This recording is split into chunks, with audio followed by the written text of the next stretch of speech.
can make sure we're getting whatever it is that God has for us. Now, guess what? This book is in your and my Holy Bible. So God wanted it there so that you and I can have the benefit of this message. Written by one of the apostles of the Lord who personally walked with Jesus and had the privilege of going into the third heaven.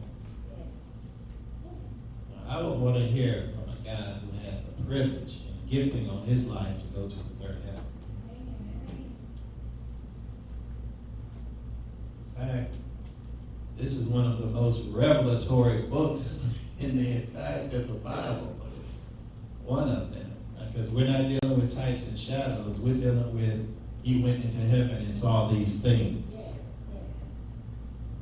God said to him, come up here. So, I mean, if you really want to take a tour through heaven, I think the book of Revelations is a good place to start. So, while receiving this revelation, God showed him things in the past, he showed him things in the future.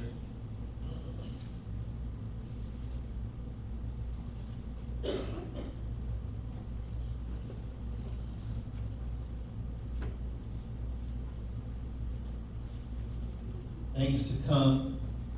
I want to start at Revelations 12 and 12. And I'm going to be speaking from the subject of the dragon comes. I want to speak from the subject of the dragon comes.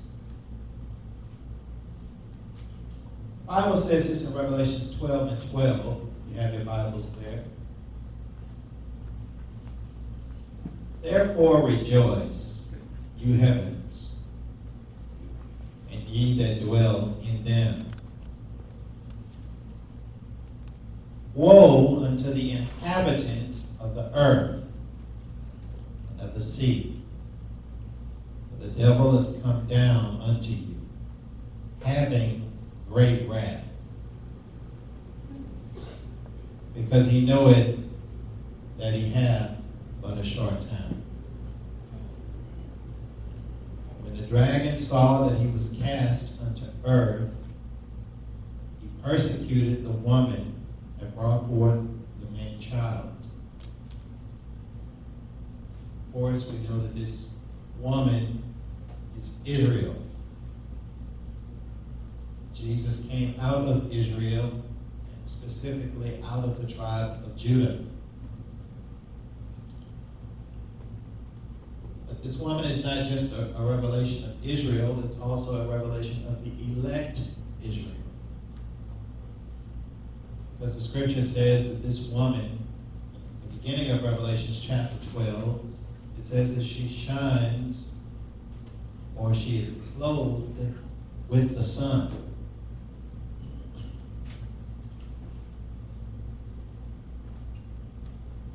And we know that the saints are destined to shine like the sun.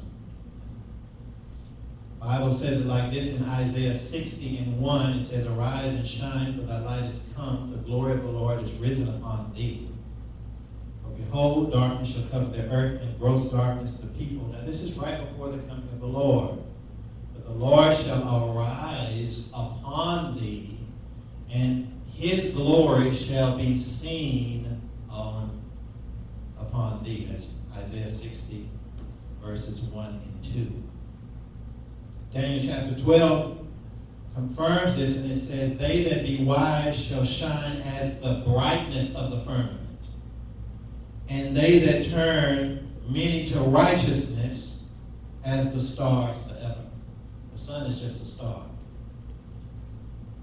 But the scripture says, those that turn people to righteousness, in Daniel 12, verse 3, they that turn many to righteousness as the stars forever, they that be wise shall shine as the brightness of the firmament. the brightness of the firmament. And we're talking about the firmament of the second heaven. And the brightness within that firmament is the sun and the stars. The righteous and the wise will look like that. And that's what this woman looks like in Revelation 12. That's why she's clothed with the sun. There is a time on earth when on earth the saints will shine like the sun. That is the fulfillment of what we see in 1 Corinthians chapter 15 when it says, "Behold, I show you a mystery. We shall not all sleep, but we shall be changed." Shining like the sun is what the saints will be turned into. It says, in a moment, in a twinkling of an eye, and it says when it's going to happen, at the last trump. And if you read your Bibles, you know that Jesus returns at the last trump, or the seventh trump, which is the last trump. It goes on to say in 1 Corinthians 15, verse 52, in a moment, in the twinkling of an eye, at the last trump, for the trumpet shall sound, and the dead shall be raised incorruptible, which means they will no longer decay, and we shall be changed, for this corruption must put on incorruption, this mortal shall put on immortality. That happens at the last trump. That happens when Jesus returns. The Bible is very specific about Jesus returning at the seventh trump. You find that also in the book of Revelations. And it talks about how the kingdoms become the kingdoms of the Lord, and that happens, of course, at the last trump.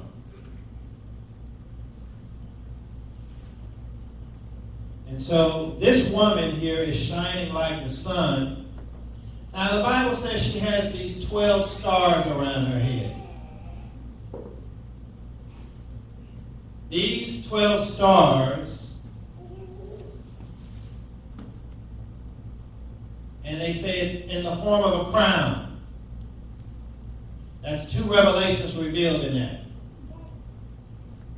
One, the stars are a revelation of the saints. It's 12 of them because they represent the elect Israel.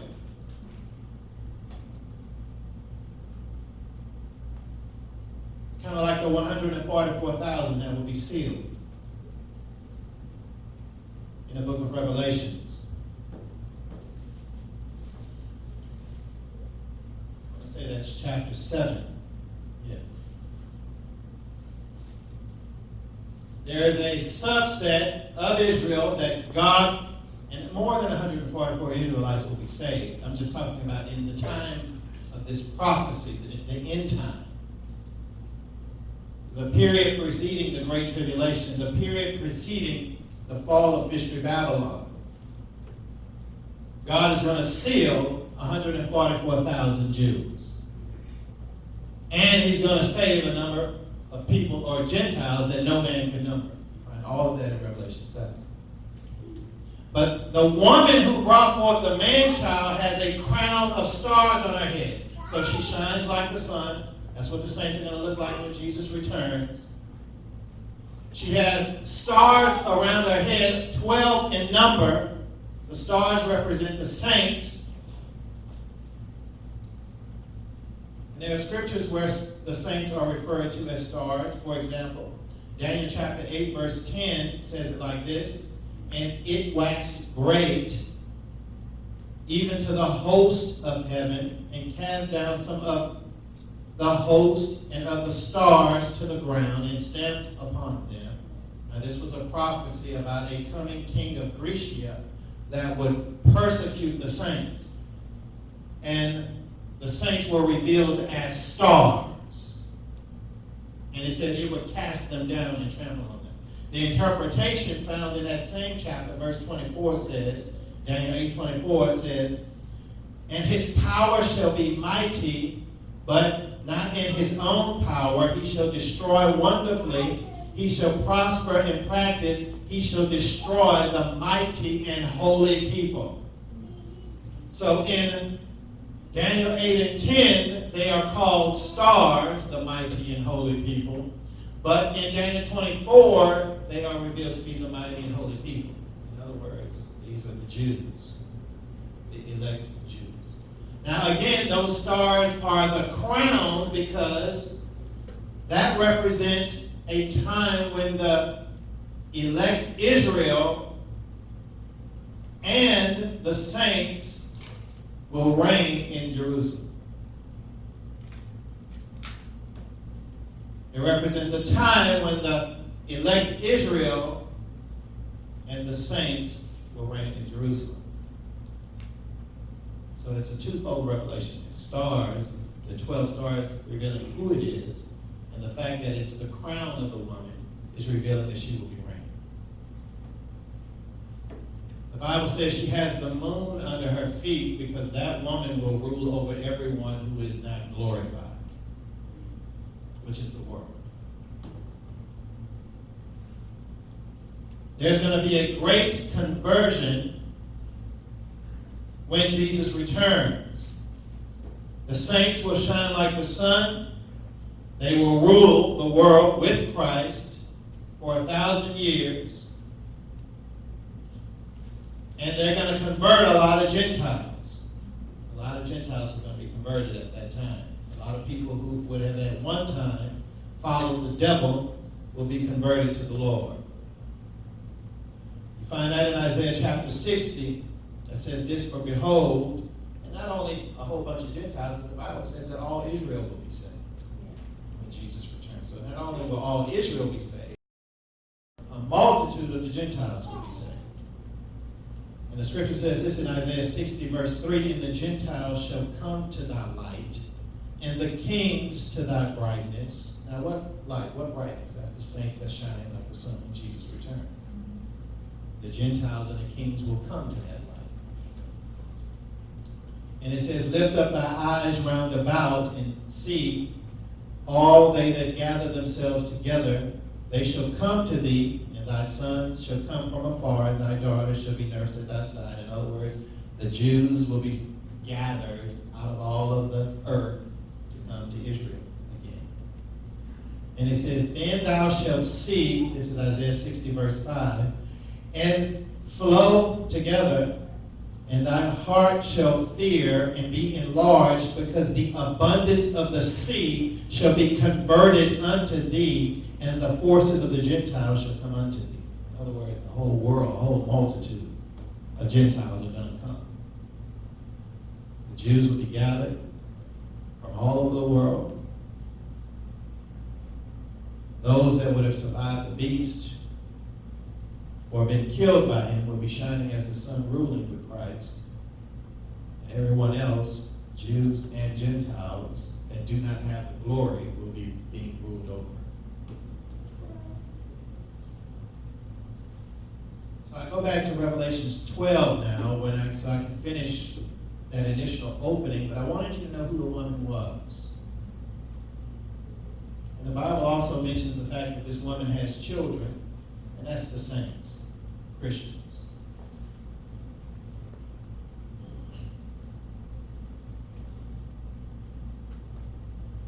The woman represents elect Israel, her children represents the church and the saints. And you find mention of them also in the book of Revelation chapter 12. So let me finish what I was reading. The dragon comes. I want to finish reading that. Now that we know who the woman is, what she represents, we understand the crown, we understand the stars, we understand why she shines like the sun, we understand why her foot is on the moon. Which represents a time when Jesus is reigning. But this same woman brought forth the man-child that is to rule the world, as the scripture says. In verse 5 of Revelation 12, she brought forth the man-child who was to rule all nations with a rod of iron, and her child was caught up unto God and to his throne, as Jesus, ascending into heaven, now seated at the right hand of God. So when I go back now to Revelation 12, it jumps to the time when the beasts come into power. The part where it says, therefore rejoice, ye heavens, and ye that dwell on them, woe unto the inhabitants of the earth and the sea. The devil is come down unto you, having great wrath, because he knoweth he hath but a short time. And when the dragon saw that he was cast to earth, he persecuted the woman that brought forth the man child. That is the rest of the elect Israel. Let me keep reading, verse 14. And the woman were given 2 wings of a great eagle. That's the power of God. As he said, I brought forth the Israelites out of Egypt by eagle's wings. Eagle's wings represent strength. They shall mount up with wings as an eagle. They shall run and not be weary, walk and not faint. Eagle's wings represent strength. To the woman were given 2 wings of a great eagle, that she might fly into the wilderness, into her place where she is nourished for a time, singular, times, plural, and half a time, that is 3.5 years. Time representing 1 year, times representing 2 years, and a half a time representing half a year. And you can confirm that when you read, of course, in the book of Revelations, chapter 11, and you see that Israel is given over for 42 months. The Gentiles shall tread upon the holy city for 42 months. That is when the abomination that makes desolate, or should I say it like this, the Antichrist comes in, stands in the temple of God, and proclaims himself to be God. And it says that they will tread the holy city for 42 months. 42 months is 3.5 years. So there's a correlation between Revelations 11 is 42 months, Revelations 11 and 2, and what we see in Revelations 12 where it says a time, times, and half a time. And they also use that same phrase, time, and half a time. It's also used in the book of Daniel. So it's not the first time that it's mentioned in Scripture. This time period of the reign of the Antichrist is confirmed in Scripture in multiple different places. So we see 42 months, we see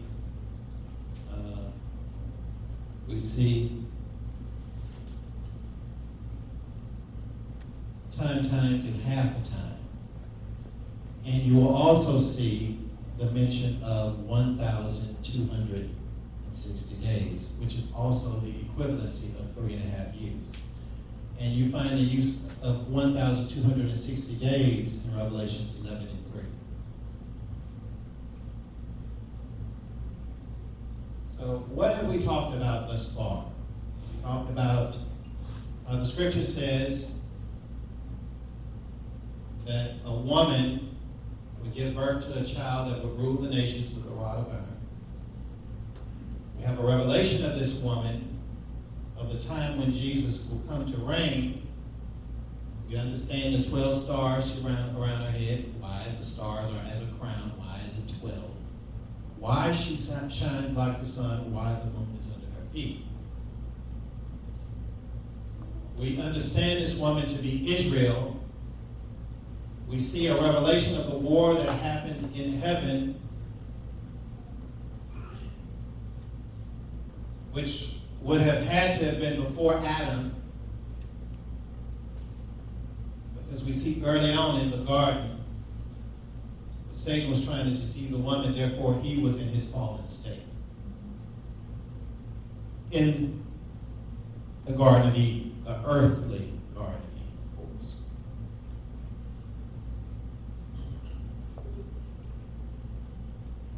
And there's also mention of the fact that we know that Satan was cast out of the heavenly Eden.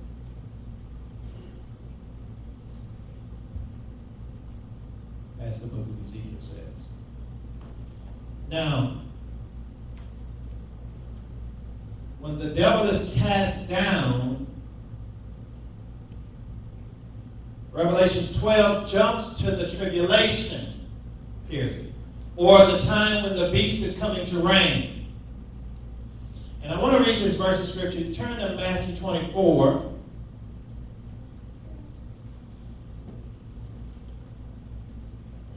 Jesus himself taught about this. And again, what is the subject? The dragon comes.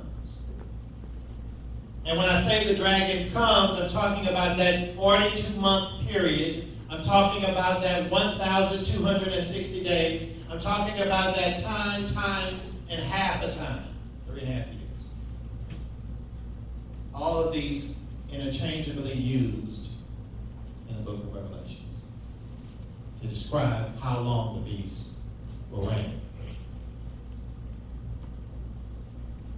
Now, when I say the dragon comes, Jesus himself taught about this when he said this in Revelation, in Matthew chapter 24, verse 15. It says, therefore, when ye therefore shall see the abomination of desolation. And the abomination means the detestable thing. The desolation is what the beast causes. Destruction, emptiness. He makes things desolate.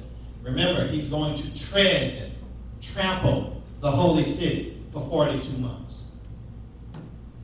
He will enter into the holy place. He will proclaim himself to be God. And I want to read a few verses to you about that in a little bit so that you and I can understand the character of this devil. It says in verse 15 of Matthew 24, Jesus teaching, of course, when ye shall therefore see the abomination of desolation spoken by Daniel the prophet, Jesus is quoting Daniel, stand in the holy place, he invades Jerusalem, goes to the temple of God, declares himself to be God. The Bible is very clear that he's gonna occupy the court. He's not going to occupy the temple itself. He's not going to occupy the area of the altar, but there's a court beyond that, and that's where the beast is going to set up his shop, declaring himself as God. But it will be a holy place. And those specifics you can find, of course, in Revelation chapter 11, first 2 verses, about how much of the temple he will actually touch. It says, spoken by Daniel the prophet, Matthew 24, verse 15, stand in the holy place, whoever so read it, let him understand. And then it says, then let them which be in Judea flee into the mountains. Let him which is on the housetop not come down to take anything out of his house. Neither let him that is in the field return back to take his clothes. And do you get the gist of what Jesus is saying? When you see the abomination that makes desolate stand in the holy place, run and hide. Now, if Jesus is giving you that counsel, I think it would be wise of you and me to obey that. That's the word of the Lord. Run and hide. If you got something left in the house, don't even come down to get it. If you're in the field, don't even return back to get your clothes. As soon as that happens, get you stepping. You hear what I'm saying? Don't go back to work. Don't go check with your supervisor to see if you can get time off. Hit the road. You hear what I'm saying? Don't even come to church. Don't come to church. Get you stepping. It says, woe to them that are with child. Oh my goodness. You got to run with a baby. And to them that give suck in those days. He says, but pray that your flight be not in the winter, neither on the Sabbath day. For then, when that evil person stands in that temple, proclaims himself to be God,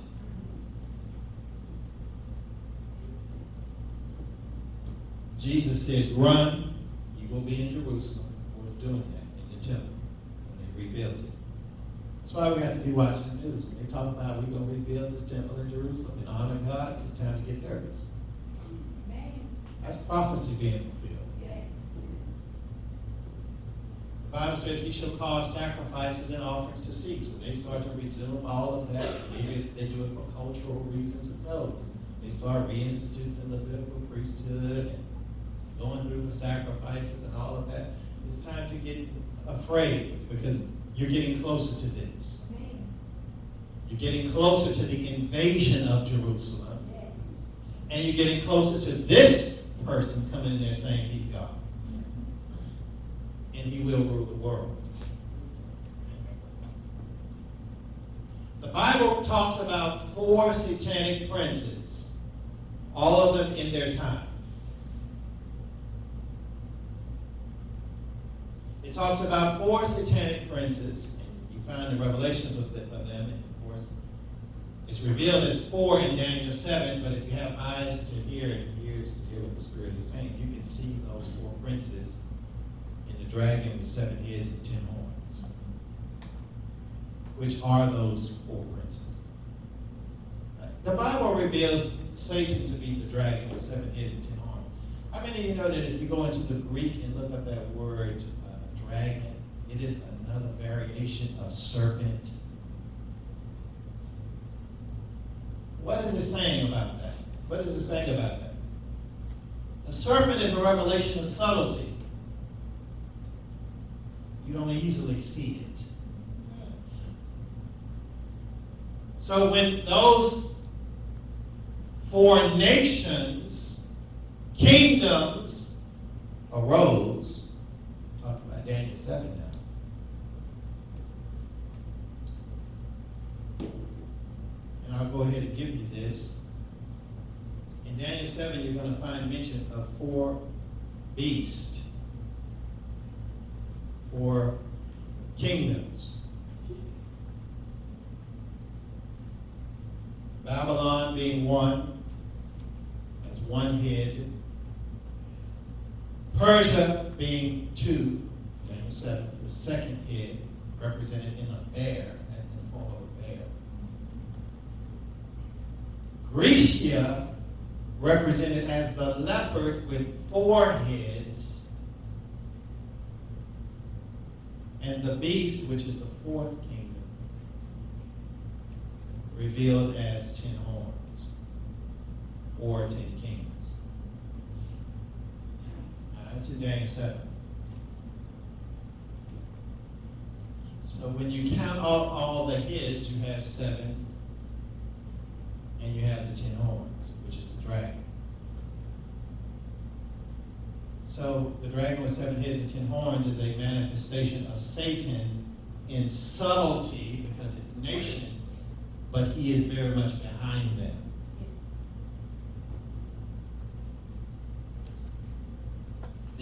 All 4 of these kingdoms that I just mentioned are world ruling kingdoms. They're different from America. America may be the most powerful nation in the world, but we don't rule the world. That's the difference between these kingdoms and America. America does not rule the world. These kingdoms rule the world. If the beast's kingdom was to come onto fruition right now, it would have dominion over America, dominion over Russia, dominion over Syria, dominion over Iran, dominion over all of them. It rules the world.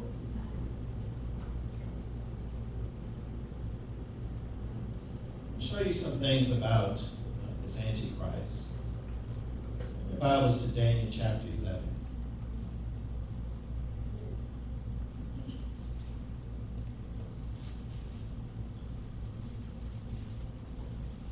Daniel chapter 11.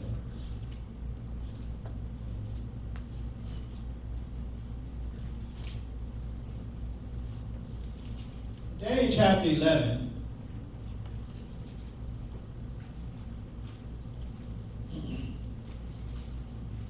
is a prophecy, for the most part, chronicling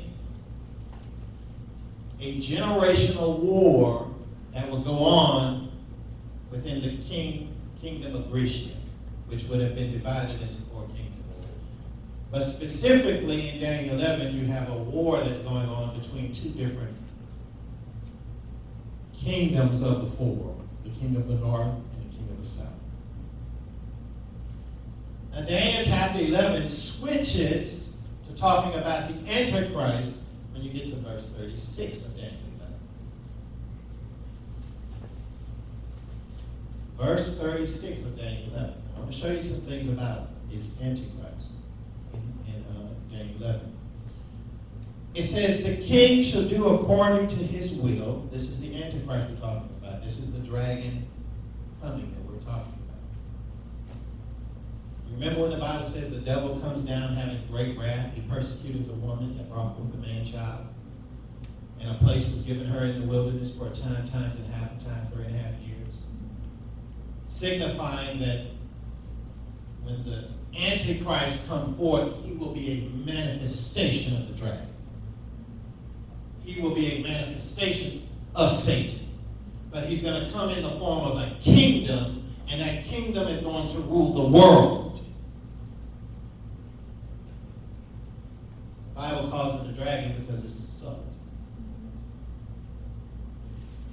Not subtle in the fact that we're going to, any saint that look at it will be able to see. Any saint that look at it will be able to look at it and say, that's just Satan. It's subtle because it's a kingdom. But it's the devil coming through that kingdom. And it is a world ruling kingdom. So it's something different than what we know today. This America that we know today is different from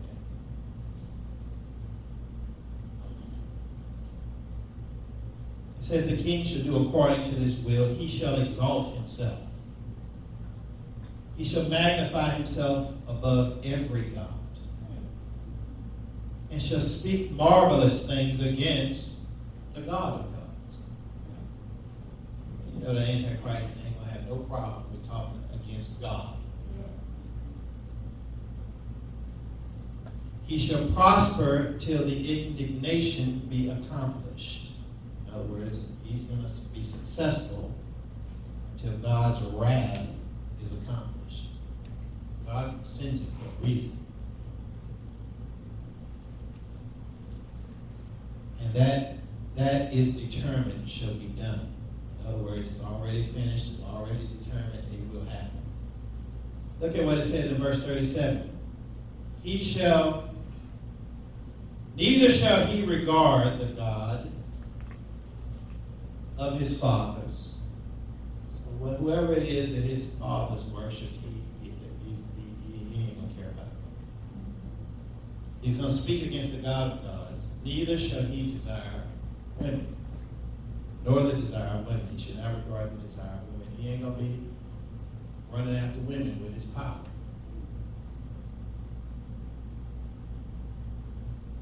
Nor regard any God, for he shall magnify himself above all. That is when he's standing in that temple in Jerusalem that Jesus was talking about.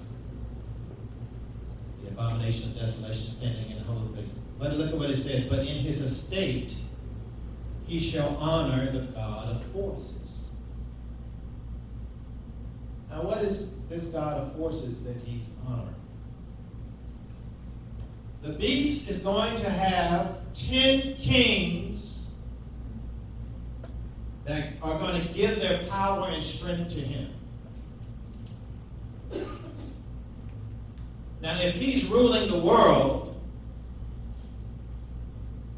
the Bible talks about how he conquers and he's going to divide the land for gain.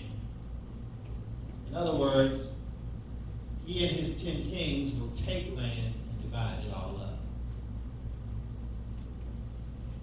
This God of forces, spoken of in Daniel 12, 11, and 38, says, in his estate shall honor the God of forces, a God whom his fathers knew not. shall he honor with gold, silver, and precious stones, and pleasant things. Thus shall he do in most strongholds with a strange God, whom he shall acknowledge.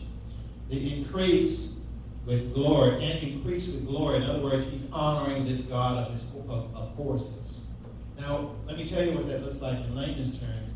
In layman's terms, what's going to happen is he is going to be destroying and taking lands, and all of the plunder from all that he has taken, he is going to divide it among those kings that are subject to him. They're going to be fueled by their conquest, and he's going to reward them. They're going to divide land. You take this land. Hey, you take those treasures. We just sacked this city. I'm going to give you this. You take all of that. That's the God that he honors, the God of forces.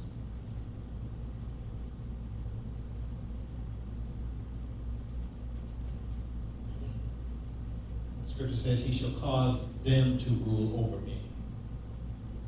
He's given his kings powers. Hey, you take that territory. You rule over that nation. One of his kings. You take that area over there. You rule over that. They will rule the world. The Bible says they will prosper to the indignation of the past.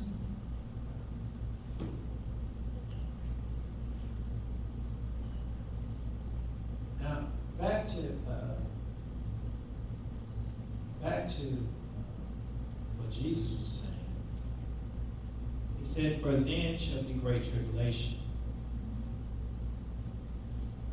Now, this is a bad thing.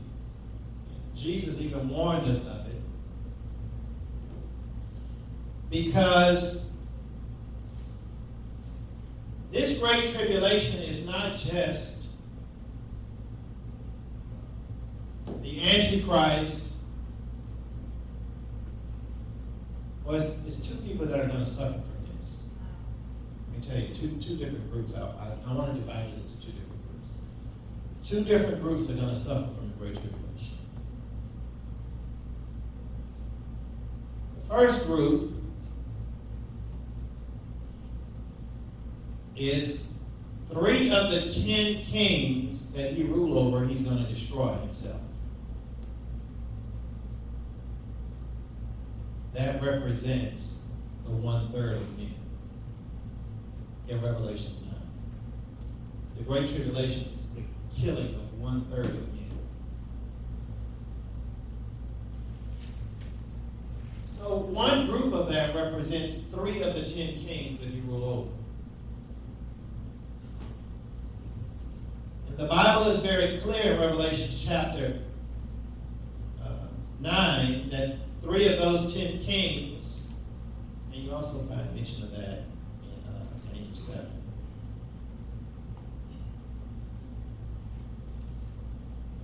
The Bible is very clear that they will be destroyed, of course, by fire, smoke, and brimstone.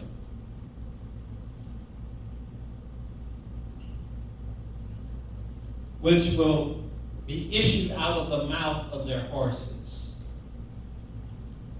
Now, this is what you and I have to understand about this. This is Revelation 9. You can pull that up to me in Revelation 9.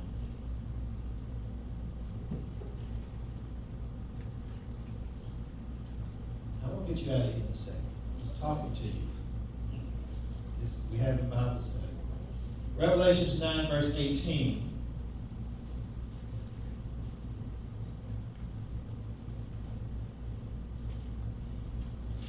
Well, let's do verse 17. And it says, "And thus I saw the horses in the vision, and them that sat on them, having breastplates of fire, ginseng, and brimstone." That's the breastplate. "And the heads of the horses were as the heads of lions." I'm looking at verse 17.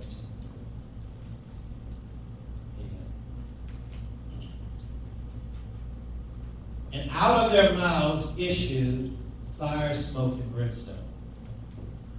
So we see the horses having heads of lions, and out of their mouths, fire, smoke, and brimstone.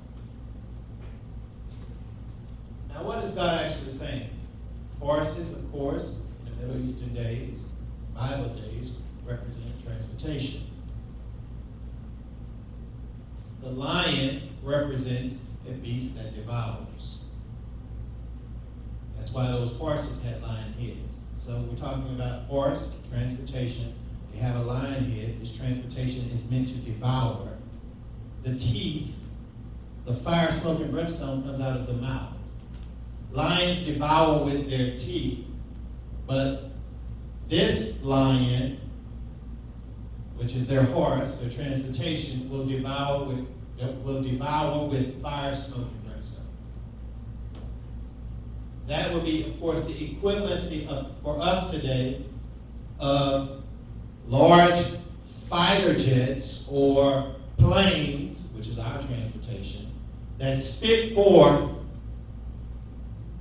military armament or weapons that cause fire, smoke, and brimstone, or weapons of mass destruction. 1/3 of men will be killed with that. Now, I thought it was very interesting that when I studied this, and I was just reading, verse 18 says, Revelation 9:18 says this: by these three was a third part of men killed by fire, and by smoke, and by brimstone, which issued out of their mouths. And their power was in their mouth and in their tails. This is what you need to look at also, the tails. This is verse 19. For their tails were like unto serpents, and had heads, and with them they do hurt. So you got a horse with a lion's head, with a tail that looked like a snake.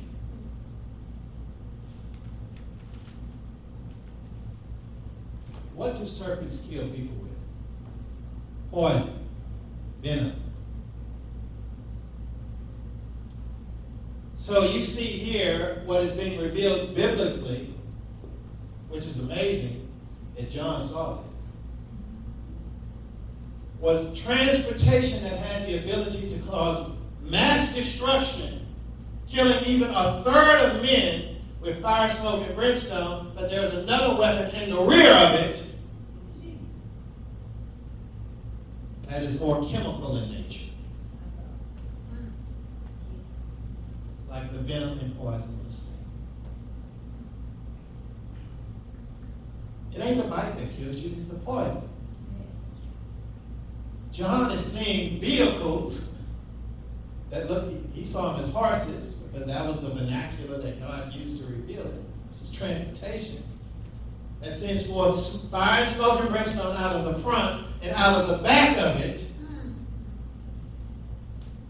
poison, venom of a snake. So he sees a snake in the back. He sees military weapons armed with both chemical weapons and bombs. Right in the Bible.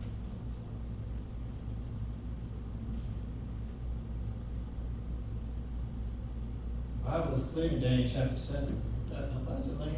I'll get you out of here. Go to Daniel 7. Daniel 7.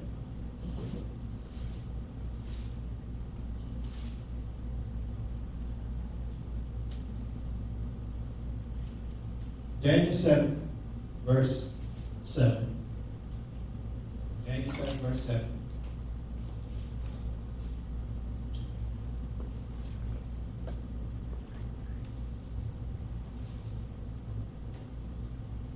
Says, after this I saw in the night visions. Now these are those four satanic princes. 3 of them have already passed. We got one more coming to the earth. These are world ruling satanic princes. It says, after this I saw in night visions, behold, a fourth beast, dreadful and terrible, and it had great iron teeth.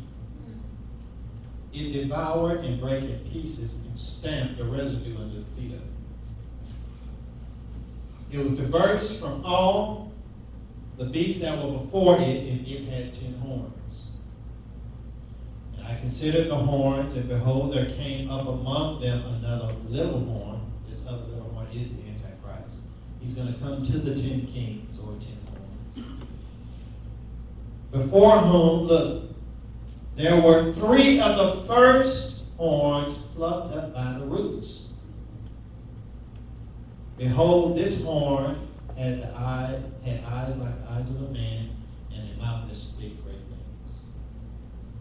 So you see how this other little horn, which is the Antichrist, comes to these 10 kings. Those 10 kings let him rule over them. They start this conquest. They're dividing land for gain, dividing the treasure up. And all of a sudden, there's division in the kingdom, and he destroys 3 of the 10, which is 1/3. So some of you may say, well, thank God for us. He destroyed his own people. He killed 1/3 of his own wicked army. But that's not the one who the Great Tribulation affects. It's not the only ones affected by the Great Tribulation. I'm going to read you one more set of verses and then I'm done. Turn to Revelation 7.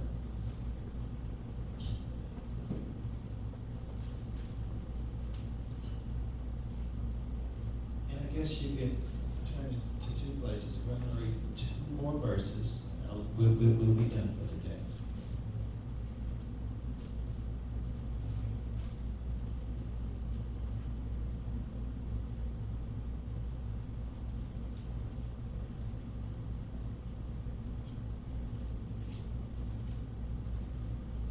I'm going to read 2 different places and we'll be done. First, I want to read in Revelation 13,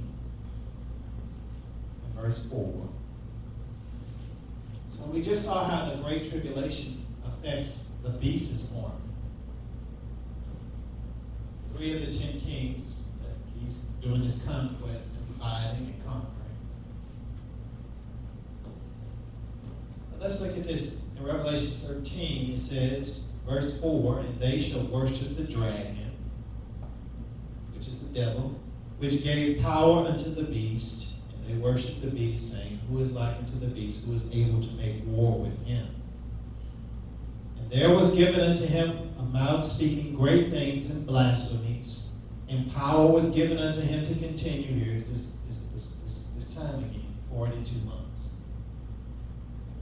And he opened his mouth in blasphemy against God, to blaspheme his name and his tabernacle, and them that dwell in heaven. This right here is a deliberate war against God. Now, I want you to think about this. I want to paint this picture in your head. A world-ruling king that have the power of weapons of mass destruction. The Bible says his army will be an army of 200 million at least, mentioned in Revelation 9. There are countries that don't have 200 million. That's his army. During the time of the Great Tribulation, that's how big his army will be.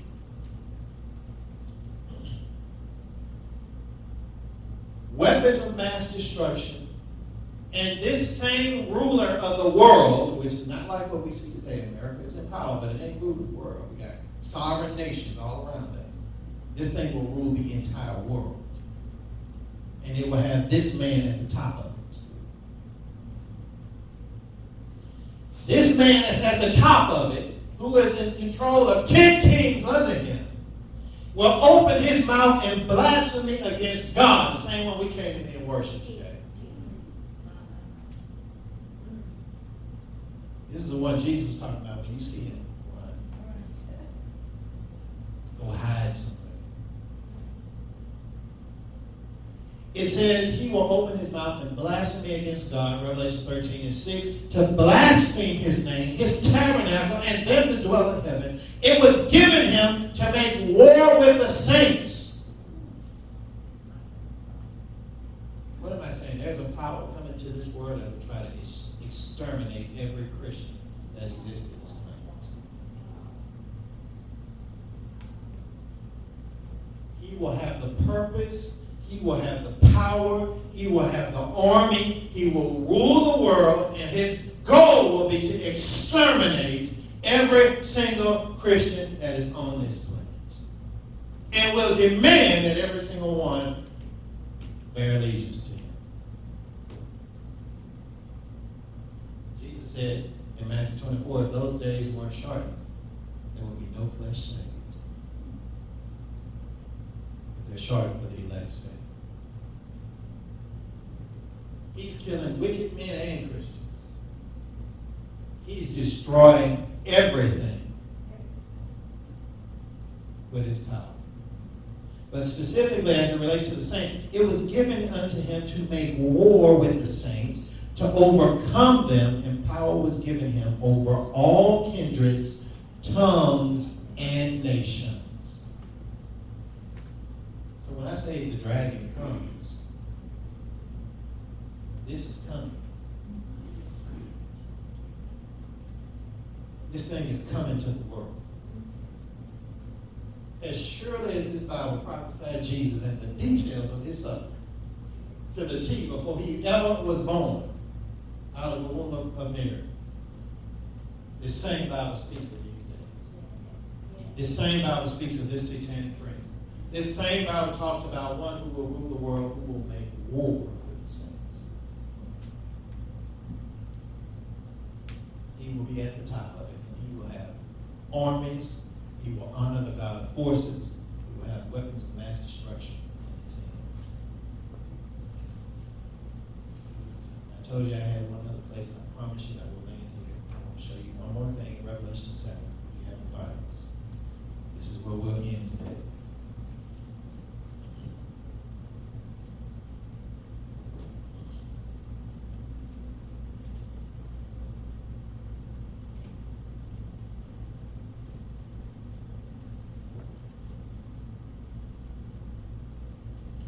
Revelation 7.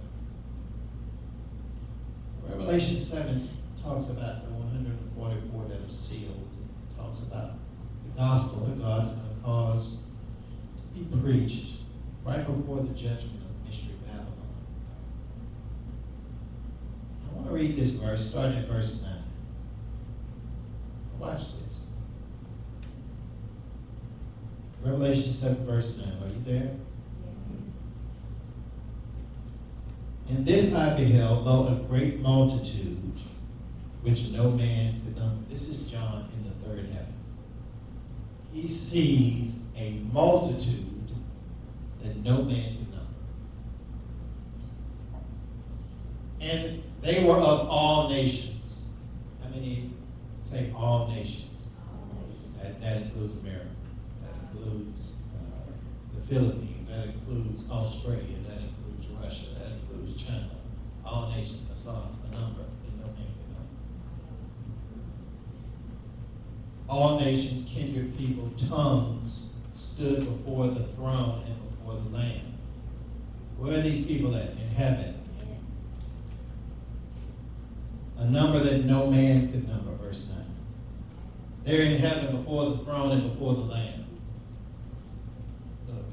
Clothed with white robes, and palms were in their hands, and cried with a loud voice, saying, Salvation to our God, which sitteth upon the throne, and unto the Lamb.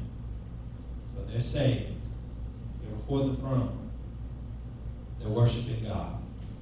And all the angels stood around about the throne. All the angels stood around about the throne, and about the elders, and about the beast. And they fell before the throne on their faces and their worship. So they're worshiping the beast, the elders, the angels, saying, Amen, blessing, glory, wisdom, thanksgiving, honor, power, and might unto God forever and ever. That's a good worship song, by the way, if you want to take that to your prayer closet. And it says, one of the elders answered me, saying, What are these that are arrayed in white robes? But one of the elders in heaven was like, where did this big old multitude that no man could number come from? Who are these people that just showed up in here? Where did they come from? Hence they came. Where did they come from? What is this multitude? Where did this large number show up in heaven all of a sudden? Where did they come from? And I said unto him, Sir, thou knowest. And he said unto me, these are they which came out of great tribulation. Do you know why Jesus said run? Do you know why they say in Revelation 13, he will make war with the saints? Yeah, we see in Daniel 7 where he kills a third of his own army. But he will also make war with the saints.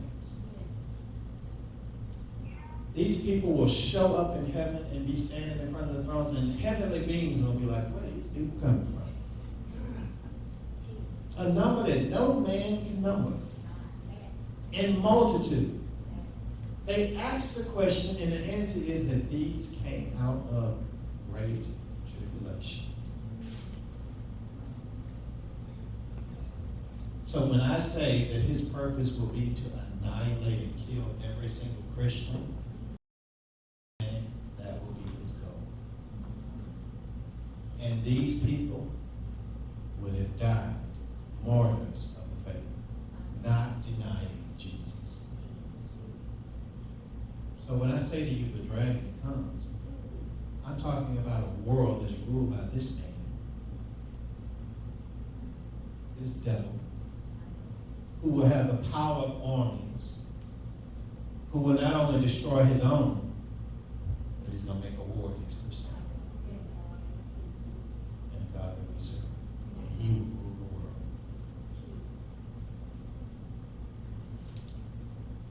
He's going to kill him. He's going to kill him.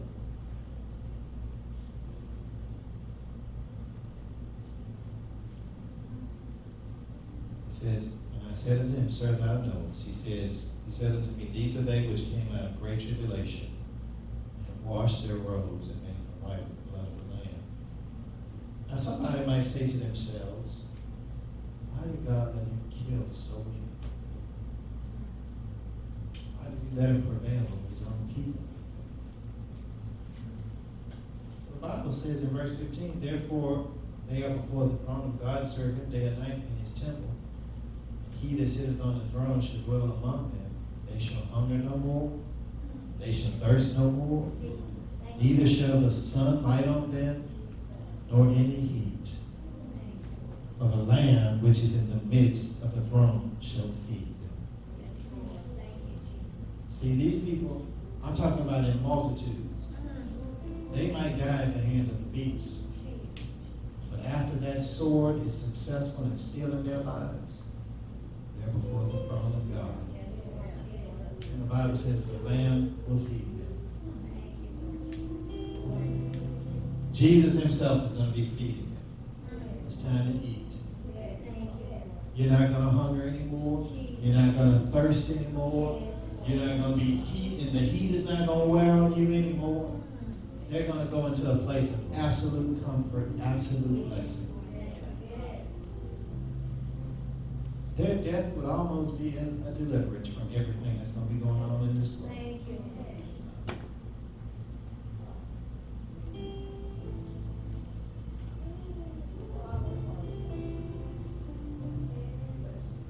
Father, we bless you. I think the Lord will encourage us to take a stand for you.